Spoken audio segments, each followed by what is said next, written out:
नमस्कार दोस्तों, मेरा नाम डॉक्टर नगेंद्र यादव है।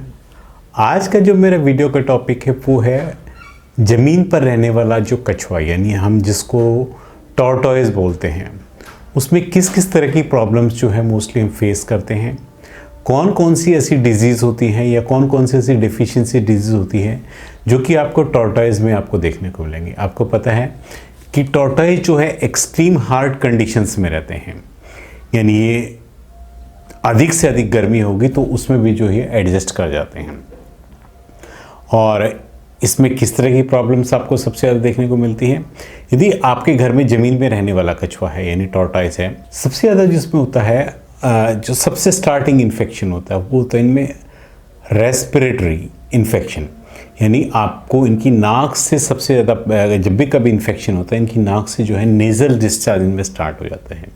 यानी जब भी कभी बीमार पड़ते हैं तो इनकी बीमारी की शुरुआत हमेशा नाक से होती है। यदि आपको स्टार्टिंग फेज़ में आपको लगता है कि उसकी नाक बहनी शुरू हो गई है तो इमीडिएटली आपको अलर्ट हो जाना चाहिए, क्योंकि इनमें एक बार अगर रेस्पिरेटरी इन्फेक्शन स्टार्ट होता है वहाँ से फिर वो लंग्स तक चला जाता है, उसके बाद कंट्रोल करना बड़ा ही मुश्किल होता है।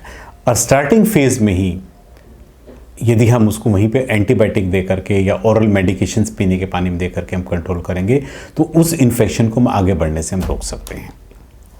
दूसरा जो होता है, इनकी आंखों में सूजन बहुत ज़्यादा होती है। उस आंखों में सूजन होने का एक रीज़न ये होता है कि हम जो इनको खाना दे रहे हैं, आपको पता है कि कछुए ज़्यादातर टोटली वेजिटेरियन होते हैं। इनकी डाइट में हमेशा वो चीज़ें दीजिए जिसमें विटामिन ए की अधिकता हो। अब विटामिन ए सबसे ज़्यादा किस में होता है? गाजर के अंदर होता है, पपीते के अंदर होता है, शिमला मिर्च में होता है। ये तीन चीज़ें ऐसी होती हैं जिनमें सबसे ज़्यादा विटामिन होता है, तो आपको इनकी अधिकता जो है इनकी डाइट में रखनी चाहिए। इसके अलावा आप यदि इनको विटामिन ए बहुत और भी एक्स्ट्रा देना चाहते हो, गाजर का जूस निकाल करके हफ्ते में एक बार आप उसको भी डिप करते रहिए ताकि इनको विटामिन ए एक्सेस में मिलता रहे। जब भी कभी विटामिन ए की कमी आप नहीं समझ पाते हो और इनकी आंखों में स्वेलिंग आ जाती है तो एक क्लियर इंडिकेशंस होता है कि कहीं ना कहीं या तो आप इसकी डाइट में विटामिन से सप्लीमेंट ऐड नहीं कर पाए हो, या जो आप एट प्रेजेंट जो फीड दे रहे हो उसमें कहीं ना कहीं विटामिन ए की कमी है। आपको तुरंत इसकी डाइट में ये चीज़ें ऐड कर देनी चाहिए। सप्लीमेंट्स में विटामिन ए के सिरप ऐड कर दीजिए। यदि आपको लगता है कि बहुत ही ज़्यादा एक्सट्रीम कंडीशन है, उसकी आंखों में स्वेलिंग बहुत ज़्यादा हो गई है, वो सब विटामिन ए का इंडिकेशन, उस कंडीशंस में आप इसमें विटामिन ए के इंजेक्शंस 0.1 से 0.2 ml, ये डिपेंड करता है कि आपके टॉर्टोइज का वेट कितना है। आप 3 दिन तक लगातार इंट्रामस्कुलरली आप लगवा लीजिए तो आपकी जो आंखों की प्रॉब्लम है ऑटोमेटिकली आपको बिल्कुल सॉर्ट आउट हो जाएगी।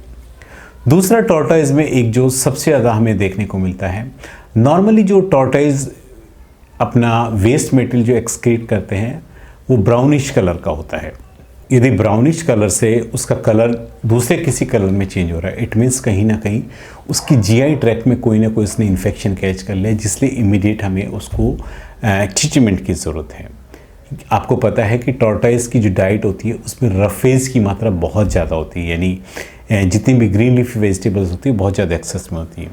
यदि हम कई बार वो रफेज लेस कर देते तो ऑटोमेटिक कहीं ना कहीं उसका अफेक्ट भी टॉर्टोइज के जीआई ट्रैक्ट में या उसके आप ये कह सकते हो जो वेस्ट मटेरियल होता है उसमें कहीं ना कहीं रफेज की मात्रा यदि कम है तो उसका अफेक्ट कहीं ना कहीं उसके मोशंस पर भी जा कर के पड़ता है। इसलिए आपको इस चीज़ को भी ध्यान रखना चाहिए कि उसकी डाइट में रफेज की मात्रा बिल्कुल कम नहीं होनी चाहिए। आपको ये लगता है कि आपका जो टॉर्टोइज है एकदम से जो है स्मेल वाली फीसिस या वाटरी फीसिस करना शुरू कर दिया है, उसकी फीसिस को भी आप रेगुलर चेक करते रहिए। यदि आपको ज़रा सा भी डाउट है तो उसका एक रीज़न से हो सकता है कि आपके टॉर्टोइज के पेट में वॉर्म्स बहुत ज़्यादा एक्सेस में हो जाते हैं। जब इंटेस्टाइनल वॉर्म्स बहुत ज़्यादा एक्सेस में हो जाते हैं तो उस कंडीशंस में यदि आप नोटिस कर रहे हो कि आपके टॉर्टोइज का वेट अचानक से सडन ड्रॉप होना शुरू हो गया है, यानी एकदम से कमज़ोर होना शुरू हो गया, इट मीन्स उसकी बॉडी के अंदर वॉर्म्स की एक्सेस अधिकता है। ऐसी कंडीशंस में आपको तुरंत अपने टॉर्टोइज को जो है डिवॉर्मिंग की मेडिकेशन देनी चाहिए ताकि पेट की मेडिसिन यानी जो डिवॉर्मिंग की मेडिसिन दे करके जो एक्सेस वॉर्म्स उसकी बॉडी के अंदर है वो बाहर निकाल सके। आप उसको डाइट तो अच्छी दे रहे हैं लेकिन वो उसके शरीर में नहीं लग करके वो जितनी भी एक्स्ट्रा डाइट आप दे रहे हो वो सारे वॉर्म्स खा रहे हैं। इसलिए डिवॉर्मिंग करके आप इस प्रॉब्लम से सॉर्ट आउट कीजिए और जो हेल्दी डाइट आप दे रहे हो वो उसके शरीर में लगेगी तो उसका वेट जो है ऑटोमेटिक गेन होना शुरू हो जाएगा। एक जो टॉर्टॉइज में सबसे ज़्यादा प्रॉब्लम होती है उनकी जो ऊपर की जो शेल होती है जिसको हम ऊपर का हिस्सा बोलते हैं कार्पस, यदि वो टेढ़ा मेढ़ा होना शुरू हो जाता है, कहीं से उबड़ कहीं से खा, टेढ़ा मेढ़ा हम इसको बोलते हैं। इसको हम अगर हम टेक्निकल वर्ड्स में बोलते हैं उसको मेटाबॉलिक बोन डिजीज़ बोलते हैं। उसका रीज़न्स ये होता है कि आप अपने जो टर्टल्स को डाइट दे रहे हो उसमें कहीं ना कहीं कैल्शियम फास्फोरस की डेफिशिएंसी है, या जो कैल्शियम फास्फोरस आप दे रहे हो किसी कारणवश तो उसकी बॉडी में एब्जॉर्ब नहीं हो रहा, यानी वो डाइट में ले तो रहा है लेकिन वो शरीर में जब जा ही नहीं पा रहा है तो उसका जो रोल होना चाहिए, जो वर्क होना चाहिए वो नहीं हो पा रहा है। क्योंकि उसका रीज़न्स ये होता है जो कैल्शियम फास्फोरस एब्जॉर्ब होता है बॉडी में वो पार्टिकुलर हम कह सकते हैं सनलाइट की रेज की प्रेजेंस में, यूवी लाइट की रेज की प्रेजेंस में होता है। आप कितना ही अच्छा डाइट देते रहिए, आप यूवी लाइट का एक्सपोजर नहीं दे रहे हो तो वो जो चीज़ उसकी बॉडी को न्यूट्रिशन मिलना चाहिए कैल्शियम फास्फोरस, जो जिसकी वजह से उसका शेल हार्ड होता है या जिसमें एक सिमेट्री रहती है उसकी वजह से वो डिस्टर्ब हो जाती है, आपका जो शेल है टेढ़ा मेढ़ा हो जाता है। और टेढ़े मेढ़े होने से क्या होता है, जब एक तो देखने में बड़ा ही भद्दा लगता है, दूसरा जब वो टेढ़ा मेढ़ा हो जाता है तो उसके आसपास जितने भी उसके ऑर्गन्स होते हैं बॉडी के वो कहीं ना कहीं उस पर प्रेशर डालता है। उससे आप देखेंगे कि आपका कछुआ या तो लंगड़ा करके चलना शुरू कर देगा क्योंकि उन ऑर्गन्स पे प्रेशर डालेगा, या उसको लीवर या हार्ट से रिलेटेड कोई ना कोई प्रॉब्लम हो जाएगी। इसलिए मेटाबॉलिक बोन डिजीज़ को अवॉइड करने के लिए डाइट में कैल्शियम फास्फोरस और यूवी लाइट का एक्सपोजर होना भी बहुत ज़्यादा ज़रूरी है।